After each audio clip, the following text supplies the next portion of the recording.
Hi everyone, কেমন আছো তোমরা? অনেক দিন পরে আমি ভিডিওটা আসছে। এটা একটা পুরানো কাজের ভিডিও, যেটা আমি একদম পোস্ট করার টাইম পাচ্ছিলাম না, আর এডিট করারও টাইম পাচ্ছিলাম না। তো তোমরা বলো লুকটা কেমন লেগেছে। আমি একদম সিম্পল রাখার চেষ্টা করেছি, আর বুনু হেয়ারস্টাইলটা করতে বলেছিল।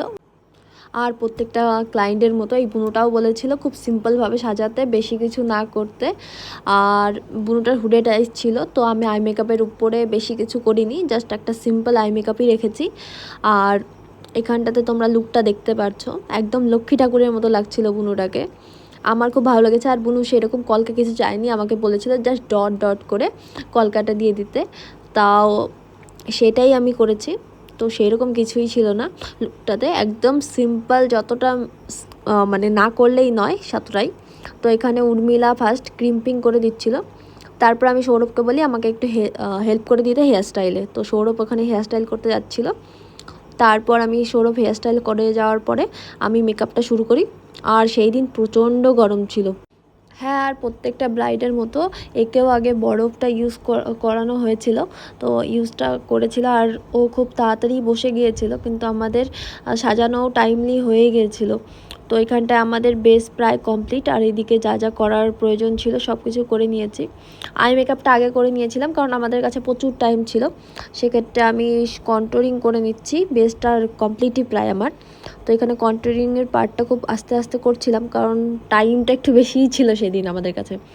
তো নোজ কন্ট্রোল থেকে শুরু করে এদিকে পাউডার অ্যাপ্লিকেশনের পরে আমি জাস্ট পরে যে জিনিসগুলো অ্যাপ্লাই করতে হয় সেগুলো করে নিচ্ছিলাম। Bronzer, blusher, highlighter. আর ব্রোঞ্জারের অ্যাপ্লিকেশনটা সবার ক্ষেত্রে প্রয়োজন নেই, বাট এই বুনোটার প্রয়োজন ছিল হালকা। আর আমি একটা ব্লাশারের পরে আর একটা গ্লিটারি ব্লাশার ইউজ করেছিলাম, যেটা ম্যাকের ছিল। আমার এই জিনিসটা খুব ভালো লাগে। তো এখানে লাস্ট আমি হুডা বিউটির হাইলাইটার ইউজ করছিলাম। আর বুনু খুব একটা বেশি হাইলাইট চাচ্ছিল না, তো যতটা না দিলেই নয়। তো আমাদের শাড়ি পরানো, হেয়ারস্টাইল আর বেস প্রায় কমপ্লিটই। তো লাস্ট যে ফিনিশিংগুলো করছিলাম, আর লাস্ট হাইলাইটার অ্যাপ্লিকেশনটা খুব আস্তে আস্তে করছিলাম।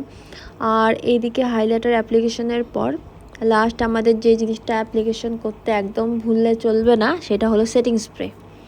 তো লাস্ট সেটিং স্প্রে অ্যাপ্লিকেশনের পরে তোমরা লুকটা দেখতে পারছো, মুখটাকে কতটা মিষ্টি, একদম লক্ষ্মী ঠাকুরের মতো লাগছিলো। আমার তো পার্সোনালি খুব লক্ষ্মী ঠাকুরের মতোই লাগছিলো। তোমাদের কেমন লাগছিলো সেটা অবশ্যই কমেন্ট করে জানাও। আর এই তোমাদের ফাইনাল লুকটা, যেটা প্রথমে আমি দেখিয়েছি, আবার তোমাদেরকে ওই লুকটাই দেখাচ্ছি।